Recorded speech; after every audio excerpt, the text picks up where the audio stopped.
Hello, my dear friends. This is Royal X Media from Google and Jishnu. ഇന്ന് ജനുവരി 31 152 വർഷത്തെ ഇടവേളയ്ക്ക് ശേഷം ചന്ദ്രൻ ഇന്ന് ആകാശത്ത് പ്രത്യക്ഷപ്പെടുന്നു. Super moon, blue moon, blood moon തുടങ്ങി ശാസ്ത്രലോകം ചാർത്തിയ പല പേരിൽ ഇന്നവൾ അറിയപ്പെടും. ബുധനാഴ്ച വൈകുന്നേരം കണ്ണടയ്ക്കാതെ മാനം നോക്കിയിരുന്നാൽ ഈ സൗന്ദര്യത്തെ നമുക്ക് ആവോളം ദർശിക്കാം. ഈ സൗന്ദര്യം ദർശിക്കുന്നതിന് മുമ്പ് അറിഞ്ഞിരിക്കേണ്ട ചില കാര്യങ്ങളുണ്ട്. അതിലെ പ്രധാനപ്പെട്ട 9 കാര്യങ്ങൾ ഞാൻ ഇന്ന് നിങ്ങൾക്കായി പറഞ്ഞു തരുന്നു. 1. വൈകുന്നേരം 5:18 മുതൽ രാത്രി 8:43 വരെയാണ് ചന്ദ്രികയെ ഇങ്ങനെ കാണുന്നത്.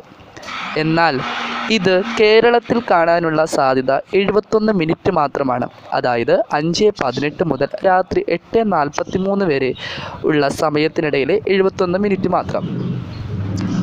പൂർണ്ണഗ്രഹണത്തിൽ അമ്പിളിയുടെ നിറം കടും ഓറഞ്ചാകും. 3. വലിപ്പം 14%, പ്രഭ 30%-ലേറെയും വർദ്ധിക്കും. 4. ചന്ദ്രനിൽ നിന്ന് പ്രകാശരശ്മി ഭൂമിയുടെ അന്തരീക്ഷത്തിൽ വിഘടിക്കുന്നതിനാൽ വർണ്ണരാജിയിലെ ഓറഞ്ചും ചുവപ്പുമാണ് നമുക്ക് കൂടുതലായി കാണാനാവുന്നത്. 5. ബ്ലഡ് മൂൺ എന്ന് ഈ പ്രതിഭാസത്തെ വിളിക്കപ്പെടുന്നു. 6. 1866 മാർച്ചിന് ശേഷം ആദ്യമായാണ് ഈ 3 പ്രതിഭാസവും ഒത്തുചേരുന്നത്. 7. കിഴക്കേ ചക്രവാളം കാണാവുന്ന സ്ഥലത്തു നിന്ന് വീക്ഷിച്ചാലാണ് പൂർണ്ണഗ്രഹണത്തിൻ്റെ തുടക്കം മുതൽ കാണാനാവുക. 8. കിഴക്ക് മലയും മറ്റുമാണെങ്കിൽ ഉയരമുള്ള സ്ഥലത്തു നിന്ന് നോക്കണം. ചന്ദ്രഗ്രഹണം നഗ്നനേത്രങ്ങൾ കൊണ്ട് ദർശിക്കാം. 9.